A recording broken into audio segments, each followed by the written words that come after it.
Sudah terlalu banyak manusia sebelum kita. Tidak terhitung lagi jumlahnya laki-laki dan perempuan yang sempurna secara paras wajah, tampan dan cantik, yang sempurna secara fisik, yang sempurna secara jabatan, jenjang pendidikan, kekayaan, terlalu banyak. Dan mereka semuanya sudah menghadapi fenomena kematian.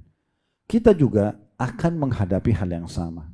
Sehebat apapun kita menjaga kesehatan kita dengan olahraga misalnya, menjaga pola makan, pola tidur, semuanya sehat, tetap pada saat ajal datang, batas waktu umur kita terakhir, maka kita akan meninggal dunia.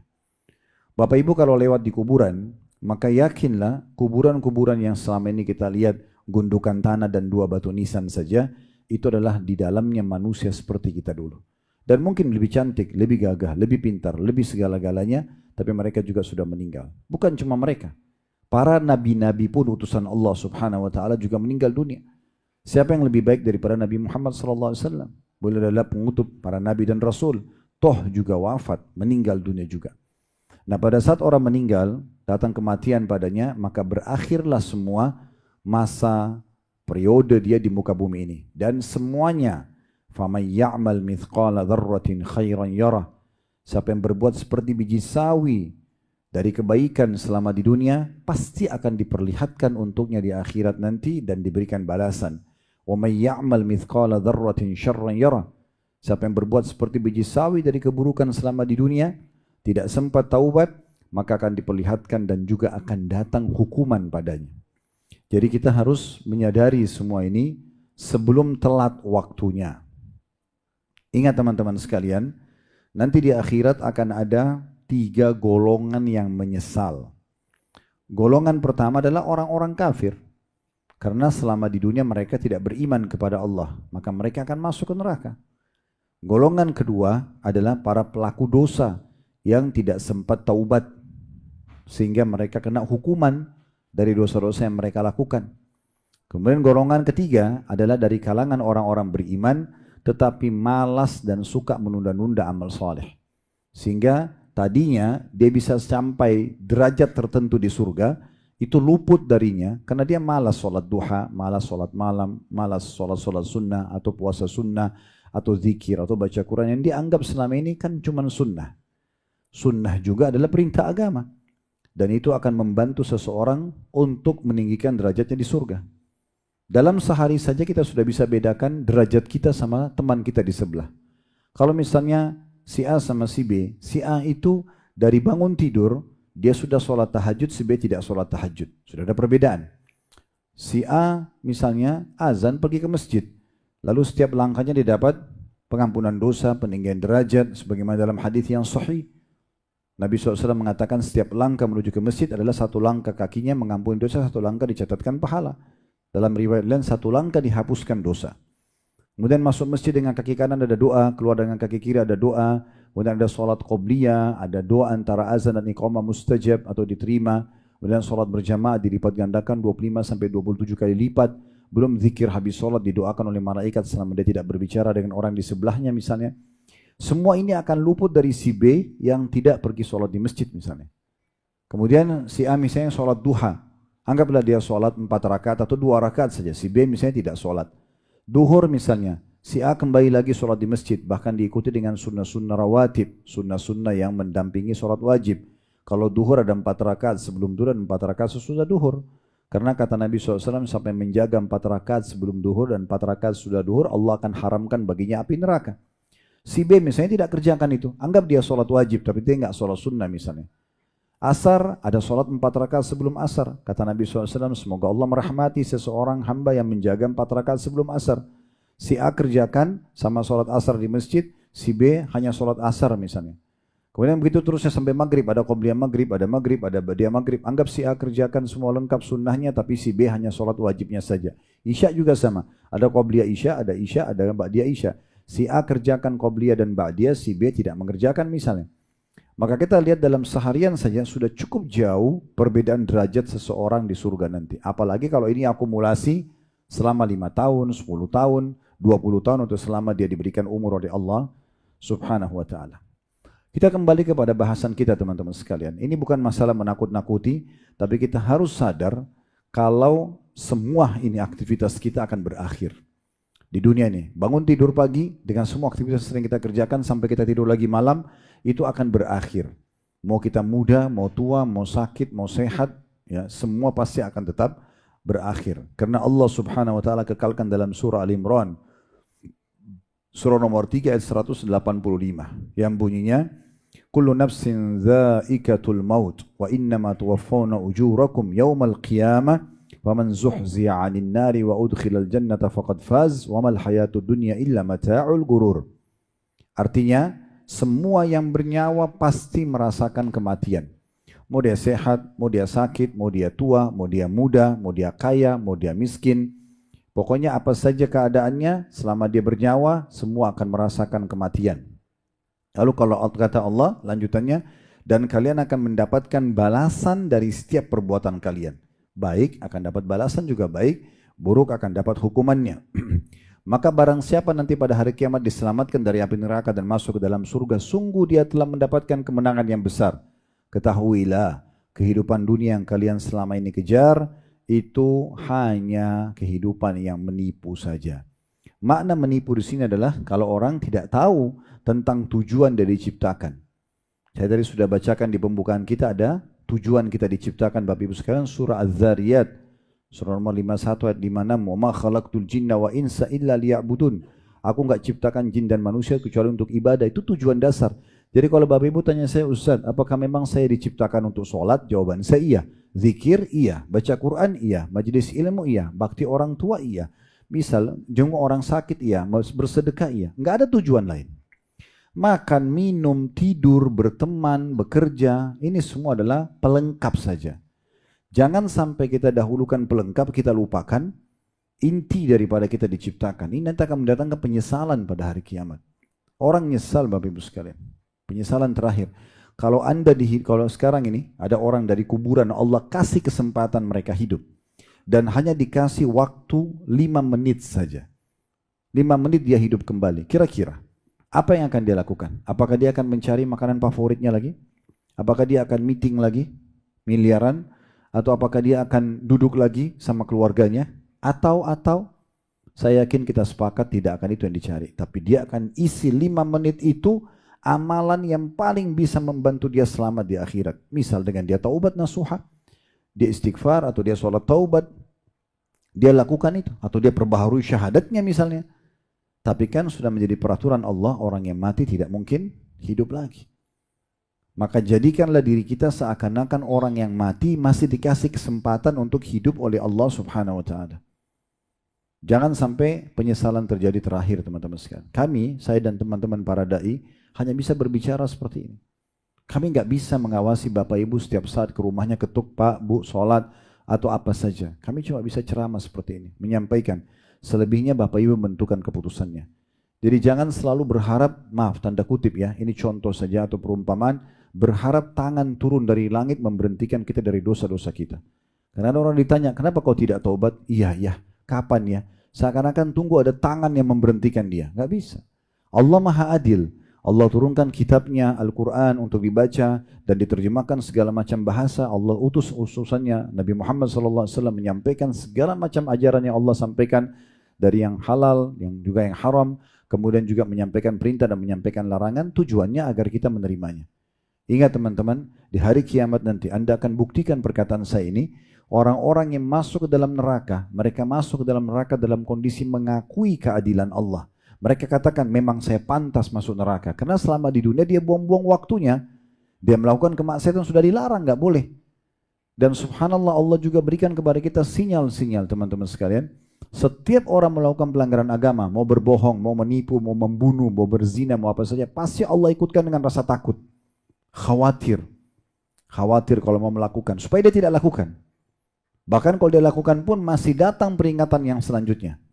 Saya sering sampaikan di pengajian, bahkan kalau ada maling, pencuri, dia ditangkap dan dikeroyokin oleh warga masyarakat, sampai dia mati pun, itu masih bentuk kasih sayang Allah kepada dia.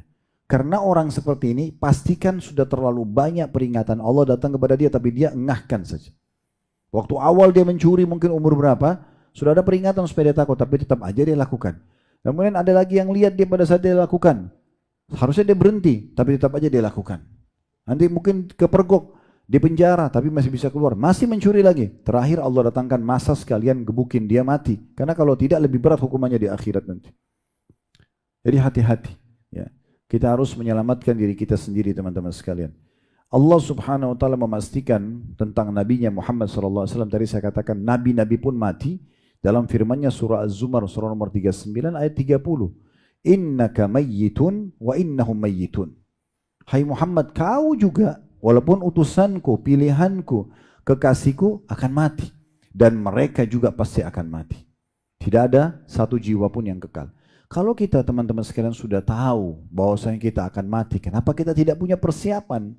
Kenapa kita malas beribadah? Kenapa kita malas untuk meninggalkan dosa atau menunda taubat? Toh kita tahu kita akan meninggal dunia. Juga sebuah contoh yang sering saya sampaikan. Kalau kita lihat fenomena rumah sakit ya, berapa sih ruangan UGD atau IGD yang ada di sana? Atau hitung ranjangnya aja, nggak usah ruangannya. Anggap bisa ada 10 ranjang kalau di rumah sakit yang besar misalnya, atau 20 ranjang untuk unit daruratnya. Dan kalau kita gabungkan antara orang di unit darurat itu dengan seluruh penghuni rumah sakit itu termasuk perawatnya, dokternya, semualah OB dan seterusnya, maka pastikan teman-teman sekalian jumlah mereka jauh lebih sedikit dibandingkan orang yang lula-lalang di depan rumah sakit. Apa maksudnya? Orang yang meninggal tanpa sakit lebih banyak daripada orang yang meninggal sakit. Jangan tunggu nanti saya sakit, masuk IGD baru kemudian mau sadar. Nggak bisa. Bisa saja tiba-tiba Anda pingsan dan lupa. Sudah tidak bisa lagi beristighfar kepada Allah. Tidak bisa lagi taubat kepada Allah. Saat itu Anda menyesal, tidak ada yang bisa membantu. Harus hati-hati dengan masalah seperti ini. Dan juga Allah subhanahu wa ta'ala memastikan kalau nabinya Muhammad sallallahu alaihi wasallam saya tidak akan kekal apalagi orang lain. Dalam surah Al-Anbiya surah nomor 21 ayat 34 sampai 35.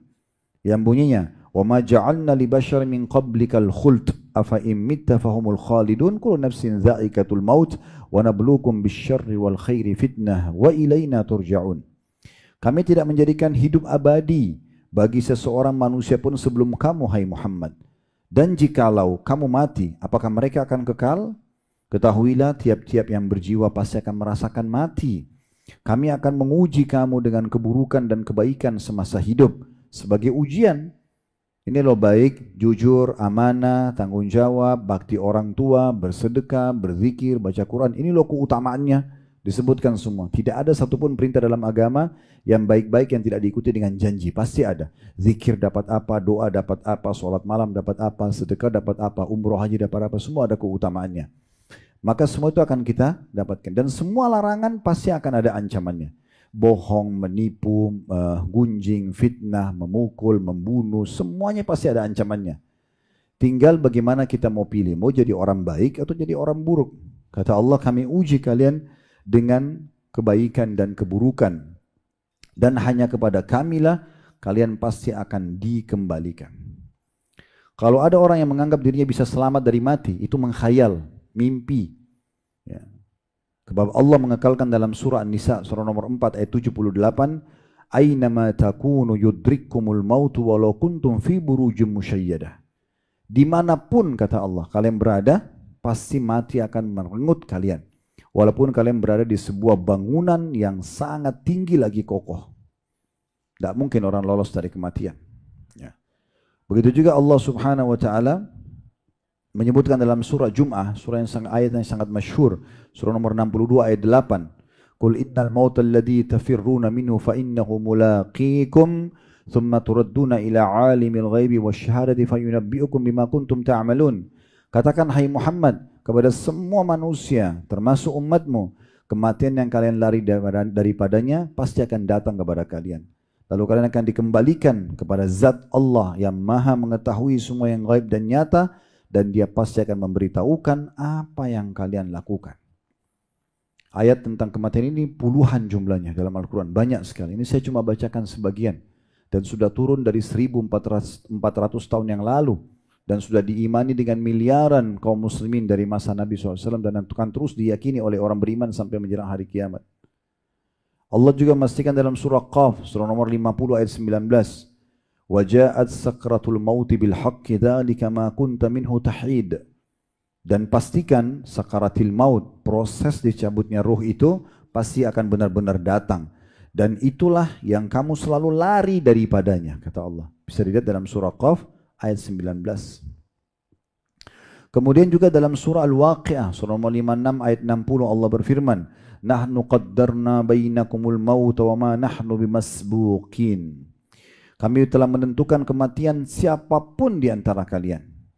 Mau nabi, mau bukan nabi, mau orang kaya, mau orang miskin, laki-laki, perempuan, pejabat, masyarakat biasa, semua kami sudah tentukan kematian.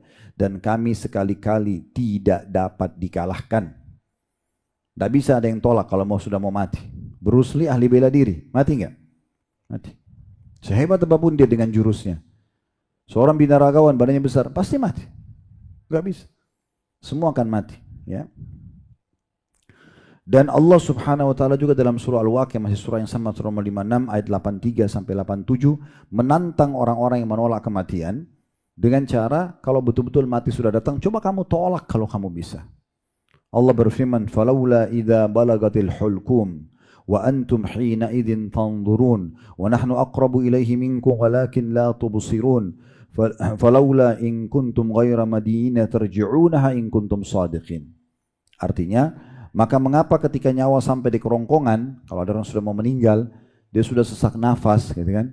Padahal kamu ketika itu melihat dan kamu lebih dekat kepadanya daripada kami lebih dekat kepadanya daripada kamu.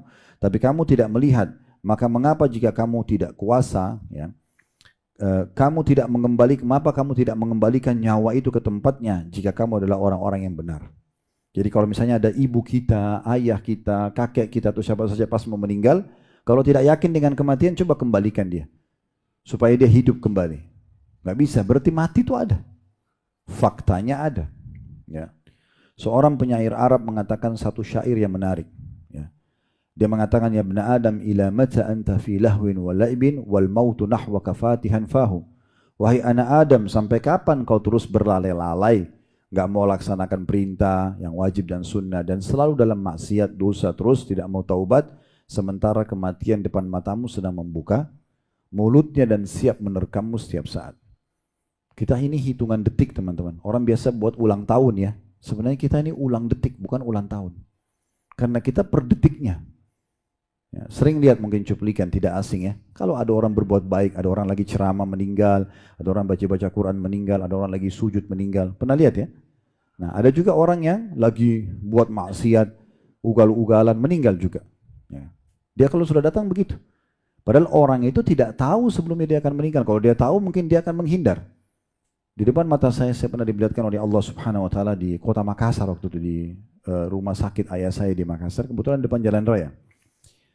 Subhanallah, habis asar saya lagi di teras di lantai 2 dan memang melihat ke arah jalan itu. Ada satu anak muda pakai motor baru, dengan cepatnya dia jalan, di depan dia ada satu mobil truk agak lambat jalannya. Dia mau melewati dari sebelah kanan, itu sudah ada garis lurus yang tidak boleh, karena itu sudah jalur sebelah. Ya, kemudian dia masuk lewat kiri. Kalau lewat kiri, dia melihat masih banyak kendaraan juga di depannya. Rupanya dia masuk ke jalan kanan tanpa dia sadar, dari sana ada mobil yang sangat cepat tabrak dia, meninggal dunia di tempat. Saya lihat sendiri orang itu meninggal. Dia masih hidup, terus dia jatuh dari motor, lalu dibawa ke klinik rumah sakit ayah kami, diperiksa, meninggal dunia. Saya bilang, subhanallah, anak muda ini bahkan bawa barang-barang belanjaan dia. Saya sangat yakin pada saat dia mau keluar dari rumah, dia tidak tahu kalau dia akan meninggal dunia. Kalau dia tahu, dia tidak akan keluar, kan? Tapi dia tidak tahu. Makanya Nabi SAW mengatakan, kalau Allah ingin merenggut nyawa seseorang di sebuah tempat, maka Allah buat dia punya hajat di sana. Kemudian di sanalah direnggut nyawanya. Nah, ini harus kita sadari semua. Ini fakta yang tidak bisa kita menghindar darinya. Kemudian juga Nabi SAW menyebutkan dalam sebuah riwayat, beliau pernah membuat garis segi 4. Ya. Dan beliau membuat garis di tengah-tengah keluar darinya. Beliau membuat garis-garis kecil kepada garis-garis yang ada di tengah dan sampingnya dan juga berada di tengahnya, sambil beliau bersabda, dari garis kotak itu dibuat garis-garis kecil di semua sisinya. Lalu kata Nabi SAW, ini manusia, ini kehidupan manusia, dan ini ajal yang mengelilingi dia. Setiap saat dari semua penjuru bisa datang kepada dia. Yang keluar dari garis kotak ini, ada Nabi garis lagi, Nabi mengatakan ini adalah angan-angannya. Ini adalah angan-angannya. Jadi kematian sebenarnya itu luar daripada angan-angan manusia. Kalau harapan dia kan banyak sekali, tapi bisa diputus dengan kematian. Nabi SAW juga pernah keluar dari masjid, kemudian beliau menggaris garis lurus, beliau mengatakan ini jalan Allah yang lurus. Ya, kemudian beliau mengatakan di sampingnya ada garis-garis ini jalan-jalan yang menyimpang, digoda oleh syaitan. Lalu kemudian beliau mengatakan ini angan-angan manusia, dan beliau garis dengan keras dari samping, memutus garis tersebut sambil mengatakan ini kematian yang akan memutus semua harapan manusia tersebut. Nabi SAW mengingatkan dalam banyak sekali hadis beliau agar kita sebagai umatnya hati-hati. Jangan lalai. Tidak perlu kita takut dengan kematian, tapi jangan lalai. Kalau kita sudah beramal soleh, alhamdulillah, tinggal konsisten jaga sampai kita meninggal. Yakin janji Allah benar. Semua yang kita kerjakan dari kebaikan, faman ya'mal mithqala dzarratin khairan yara. Siapa yang berbuat seperti biji sawi dari kebaikan, pasti akan diperlihatkan, akan diberikan kepada dia. Maka dia terus mengerjakan amal-amal saleh, tinggal konsisten. Kalau dia buat dosa, maka dia segera berhenti, bertaubat agar jangan ada konsekuensi balasan hukumannya. Ya, orang yang bodoh, orang yang terus saja berbuat dengan kesalahannya pasti dihukum. Subhanallah, di dunia saja sudah banyak hukuman yang datang. Rasa sumpek, rasa sedih, gangguan orang, hilangnya barang, ributnya rumah tangga, nakalnya anak, ada masalah dengan orang lain, semua itu adalah peringatan dari Allah SWT karena adanya dosa-dosa yang terjadi. Kata Nabi SAW agar kita hati-hati, akthiru dzikra hadhimil ladzat. Perbanyak untuk mengingat pemutus semua kenikmatan dunia ini. Ya, titik 2 lalu beliau mengatakan al-maut, maksudnya adalah kematian. Fa innahu lam yadhkuru ahadun fi diqin minal 'aishi illa wassa'ahu alaihi. Karena tidak ada orang yang ingat kematian itu di masa dia lagi sempit, lagi ada masalah, kecuali akan melapangkan dadanya. Oh, saya juga toh akan mati. Nah, misalnya gitu. Wala dzakarahu fi sa'atin illa dhayyaqaha alaihi. Dan tidak ada orang yang mengingatnya di masa dia lagi lapang, kecuali pasti akan membuatnya lebih berhati-hati. Juga kata Nabi SAW, kata seorang ulama namanya Shumait, Shumait bin Ajlan rahimahullah, beliau mengatakan, man ja'alal mauta nasaba 'ainaihi lam yubali bidiqil dunya wala bisa'ihi atau wala bisa'atiha. Barang siapa yang menjadikan maut di hadapan kedua matanya, maka kesempitan dunia tidak akan pernah berpengaruh padanya, termasuk keluasannya. Nabi SAW juga pernah ditanya oleh seorang sahabat pertanyaan yang sangat cerdas. Sahabat ini mengatakan, orang dari Ansar ya, setelah salam kepada Nabi SAW, beliau mengatakan, ya Rasulullah, ayyul mu'minina afdal. Siapakah orang beriman yang paling afdal, paling layak jadi teman, jadi pasangan hidup, jadi partner bisnis, jadi atasan, jadi bawahan, jadi pemimpin. Semua ini siapa sih orang yang mukmin yang paling afdal? Kata Nabi SAW, qala ahsanuhum khuluqa, yang paling baik akhlaknya. Tolong ini, kalau akhlaknya paling baik, berarti itu yang paling pantas untuk jadi pasangan hidup, teman kita, atasan, bawahan, dan seterusnya. Qala, orang itu bertanya lagi, fa ayyul mu'minina akyas. Kalau begitu siapa orang mukmin yang paling cerdas? Maka cerdas menurut Nabi SAW adalah qal aktsaruhum lil mauti dzikra, orang mukmin yang paling banyak mengingat kematian, wa ahsanuhum lima ba'dahu isti'dada, dan orang yang paling baik yang punya persiapan untuk menghadapi kematian tersebut, ulaikal akyas, mereka itu adalah orang-orang yang cerdas, orang-orang yang cerdas ya. Kalau Bapak Ibu mau lebih jauh, bisa nanti dibaca pada saat lagi di rumah, lagi lowong. Coba baca bagaimana Allah menggambarkan penyesalan orang-orang kafir, orang-orang yang banyak dosanya tidak sempat taubat pada saat meninggal. Bisa baca surah Al-Mu'minun, surah nomor 23, ayat 99 sampai 115. Saya bacakan saja ayat 99 sampai ayat 100, 2 ayat. Tapi saran saya nanti di rumah bisa dibaca sampai ayat 115. Itu menggambarkan bagaimana penyesalan mereka nanti pada saat meninggal. Dan kita sebagai seorang muslim punya kelebihan karena kita sudah dapat bocorannya. Syukurlah kita tahu ini. Ya. Kalau kita tidak tahu bagaimana?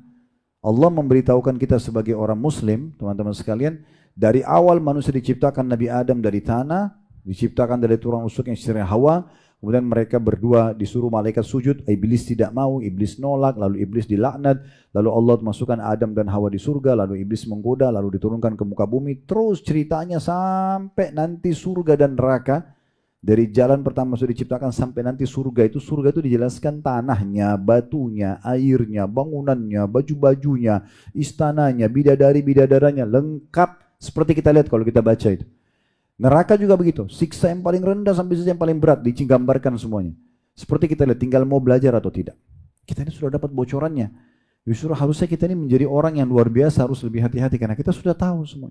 Beda orang ateis, orang-orang non-muslim yang tidak paham masalah ini. Kalau Bapak Ibu sudah tahu lalu lalai, ini sayang benar karena sudah tahu.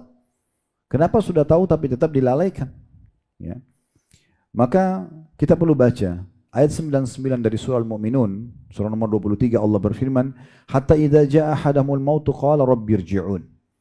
Nanti orang-orang kafir itu, orang-orang yang banyak dosa tidak sempat bertaubat dari dosa-dosanya, pada saat hadir datang kematian kepada mereka, mereka akan berkata, "Rabbirji'un." Tuhanku, tolong kembalikan aku.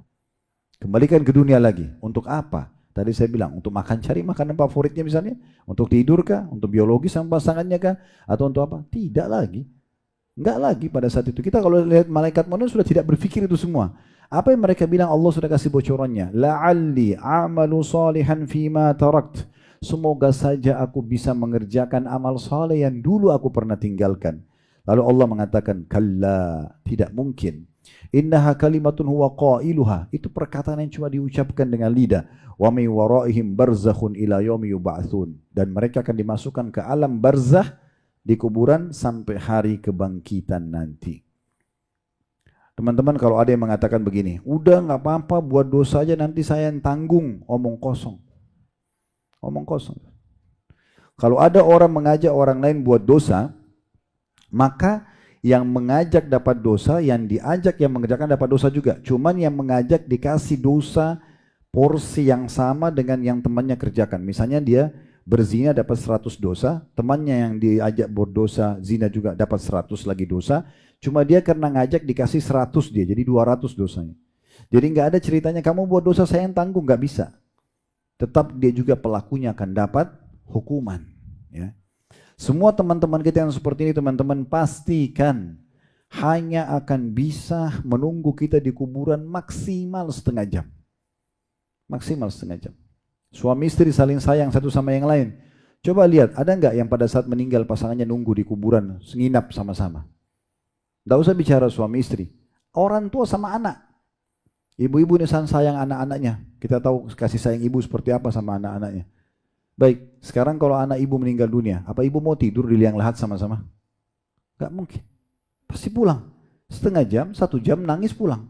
Seminggu mulai reda, 1 bulan mungkin dia bisa saja melupa. Atau persentase ingatnya sudah kurang. 1 tahun lebih kurang, 10 tahun sudah lupa. Bisa saja begitu. Makanya kata Nabi SAW, kalau anak Adam meninggal dunia, maka akan ikut ke kuburan 3. Akan ikut ke kuburan 3. Yang pertama adalah amalnya. Yang kedua keluarganya. Yang ketiga hartanya. Dan akan pulang 2. Yang pulang itu keluarga sama hartanya. Yang tinggal bersama dia amalnya. Jadi keluarga kita sesayang-sayangnya sama kita paling maksimal setengah jam. Habis itu kuburan ditinggal. Ya. Kembali pada aktivitasnya secara umum. Harta kita, mobil termewah, diparkir paling di pagar kuburan. Gak mungkin masuk liang lahat sama kita. Habis itu jadi warisan, selesai. Yang tinggal bersama kita apa? Yang selama ini Bapak Ibu lalaikan. Ya sholatnya, ya zikirnya, ya ibadah-ibadahnya. Gitu kan? Dan ini yang banyak dilalaikan oleh manusia. Mereka tidak sadar tentang masalah ini. Padahal sebenarnya ini fakta dan fenomena yang harus kita sadari.